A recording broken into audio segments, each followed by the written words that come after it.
Welcome to Society Pulse.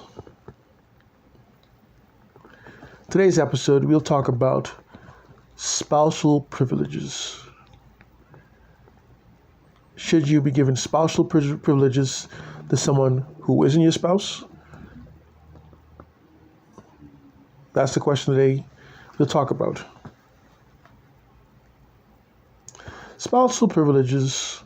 Who should be given the privilege of being treated as a spouse? The short answer is only a spouse should be treated as a spouse. So what is a spouse? A spouse is someone that you're married to and you have a legal marriage certificate for it. So full disclosure, I am someone who does not believe in moving in with a girlfriend or sleeping over at a girlfriend's house or a girlfriend sleeping over in my house. I don't believe in buying a girlfriend any gift that costs more than $50. These are just a few privileges that should be reserved for your spouse. And I can already hear you asking why and how dare you and how could you. But hear me out first. The reason I have this stance is because that person who is not your spouse and you are doing all these things for, treating them like your spouse, absolutely treating them like they have an obligation to you. And not getting married, although not getting married to them, it makes it easier for them to just get up one day and leave you. And when they leave you, of course, you already bought them a car, maybe a Lexus, maybe a Mercedes. You already bought them expensive jewelry. You spend every week $500 in an expensive restaurant. You're paying for their car insurance, the cell phone bill. And different from that allowance, you are giving them, they probably twisted your arm into buying something for them. Maybe at some point you realize that she has a job and she has her own money, but she hasn't spent it on anything. You're spending everything on her. Maybe since the third week of meeting her. And that's just about the guy side. Women can also be taken in by guys who find someone who does similar things that women do. They claim that they love you. They do everything to keep you sweet. Then out of the blue, they hate you and want nothing to do with you. And they just walk, taking everything that you bought with them. And they become very hostile towards you and find it hard to give you the time of day to talk to you. Sure, they can walk away with you if you're married, but being married means that you have rights, legal rights. These rights that allow you to get some restitution, but only if you're smart enough to keep the car, the phone, and other things in your name. So, what do we do then? If you're not already living with a boyfriend or a girlfriend, don't do it unless you're married. Simple. It could seem like they really love you at the first time, enough to inspire you to do everything in your power to do everything for them. But there's a very good chance that it will not last. If you're already living with a boyfriend or a girlfriend, think of a way to go back to living in separate homes. Then you should prepare for the event that they will up and leave. I'm not saying that is a foregone conclusion that they'll leave, but however, it's highly probable. Look, it's already an insult to want to live with you and not get married to you. If they really love you, they should want to get married to you. It's simple. Why would anybody who say they love you, who say they care about you, why on earth would they not want to get married to you? It's simple. If they want to be with you, live with you, and spend as they say, the rest of their lives with you, then you should be getting married.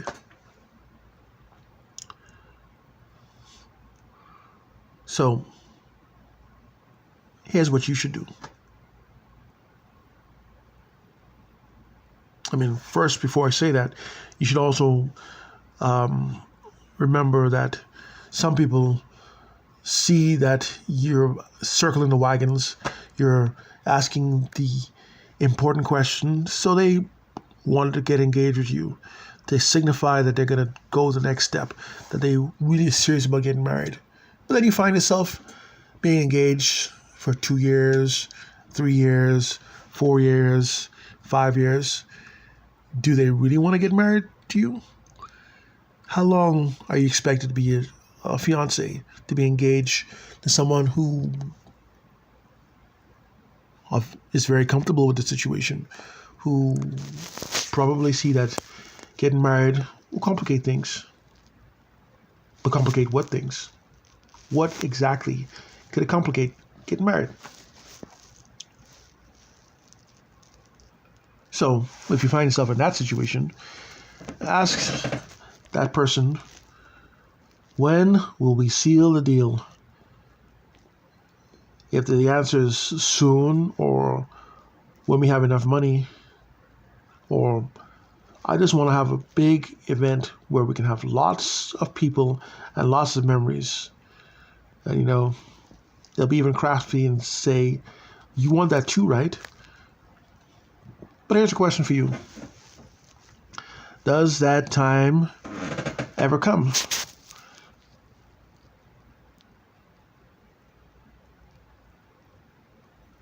Why can't you have a small, inexpensive ceremony first with your friends, your loved ones, your family, and then save for a big delayed wedding party later? Or you can even have renewed of vows and then a wedding party, a big party later.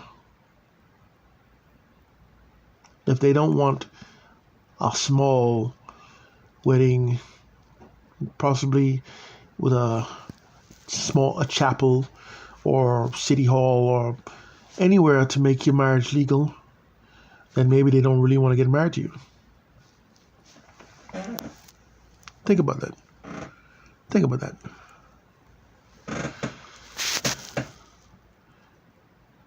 You shouldn't be with someone if they don't want to marry you, because that's the whole point of everything. It means you have no future with that person. Of course, some people think it's a good idea to move in with someone, to live with someone, to share the bills, to have a set of his and her towels. But then that person could just walk away from you, leaving you with all the bills, leaving you with all the problems, and then there's nothing you can do about it. Especially since they were crafty enough to say, when you buy, could we put the car in my name? No court is going to help you to get the car back or anything that you bought for them, because that court is only going to see, especially Judge Judy, that court is only going to see that you gave it to them as a gift. Then their hands are tied. They can't do anything for you. They can't help you.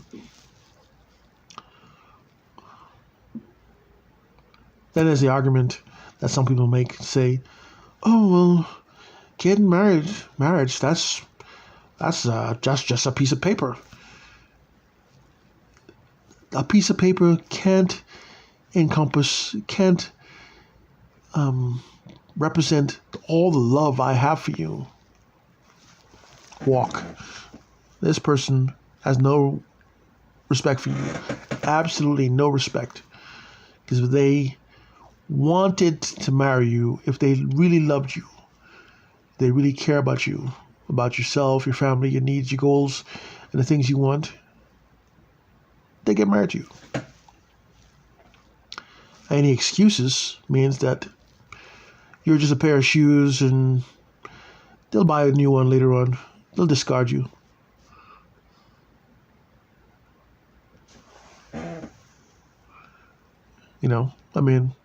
Why put yourself through that? Why? I've already had issues myself on this situation. I didn't move in with anybody, but I was buying these people gifts. You know, going to expensive meals and buying them expensive gifts like phones for like $400 and whatnot, and they still chose somebody else. Yeah, they still chose the other guy, who I'm pretty sure wasn't buying them a single thing. So, what's the point? I'm telling you today, right now, that get them to put a ring on it. Get married. You need a future with someone, with structure. You can't spend your time and devotion to someone who really doesn't want to spend any time devoting their lives to you. They just, hanging out with a roommate or living with a roommate, because they can switch on you so quickly. They can suddenly become someone you don't know. How could this person do this to me? We've been together for so long. We live together. We have pets together. We have bills together. It means nothing unless you're married. Getting married is safety.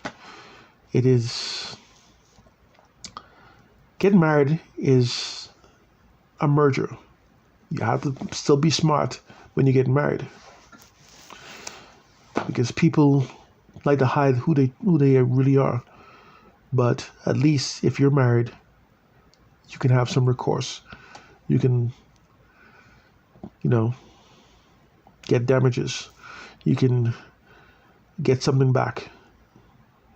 I've seen many videos on social media, specifically of this girl who said she spent 3 years with this guy living together, that he wanted to move to Texas from LA. So she gave up all she was doing in Los Angeles, all her, improv troupe, her band making music, to go and live with this guy in Texas. And when they both moved to Texas, he decides suddenly, in quotation suddenly, that after 3 years of living together and being together, that they're incompatible. How did it take him that long to discover that they were incompatible? Well, he never had any intention to be with her for a long time anyway. He was just living in a situationship, living in a situation where she helped him out. And when she helped him move back to home around his family, he decided he didn't want anything else to do with her. He decided it was all over. I've gotten what I needed. You've helped me out in achieving what I needed to achieve. But later for you, goodbye. If he even said goodbye. Because can you imagine how hurt that girl must have felt after changing her whole life and moving virtually across the country in order to find a new life with this guy in Texas, closer to his family, all for him to say, "You're fired." Yeah. Wipe your tears. Don't slam the door on the way out. So then, what did she do? What happened to her? She was so brokenhearted, so defeated. She moved back to Florida with her family. And who knows what she's doing now? Do you want this to be you? Any of you want this to be you? Where, you go through this thing, this heartbreak, wasting so much time on someone who doesn't really care about you anyway, who knows they don't care about you, and who's doing what they can, being selfish, but hiding the fact that they're selfish and they don't want anything to do with you. Do you want to go through that? Always ask the question about getting married. Always get married, and don't move with anyone until you are married. You save a lot of time, save a lot of money, save a lot of heartache.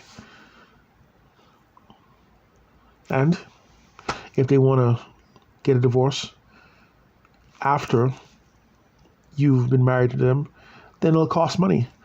But living with them, not being married, and they can walk and leave, get up and leave, it costs them nothing. It's free. They're more likely to do it because it costs them nothing. They can just not show back up home one day, and they could care less about the stuff that's they have in the house. They may not even have a lot of stuff in the house, and you notice, but you didn't say anything. So my advice to you, listening today, always make sure to protect yourself. Never move in with anybody unless you're already married, not going to get married, not in the plan or in the works to get married, because you'll find that it may take you quite a long time to get married, and in this time, they can just get up and leave one day, just disappear, not come back, and ghost you over the phone and said, yeah, I'm not coming home, it's over, it's been fun, but that's as far as we go. Laters. Just think about that. Think about how that would destroy you, how that will affect you. If you think about how that affects you, just remember, like we've been saying for the past few minutes, don't move in with anybody unless you're already married to them. Thank you. And that was all today for Society Pulse. The question of getting married with someone or not moving in with someone unless you're married, not giving spousal privileges to someone who you're not married to. Like, subscribe, share this video. You have a good day.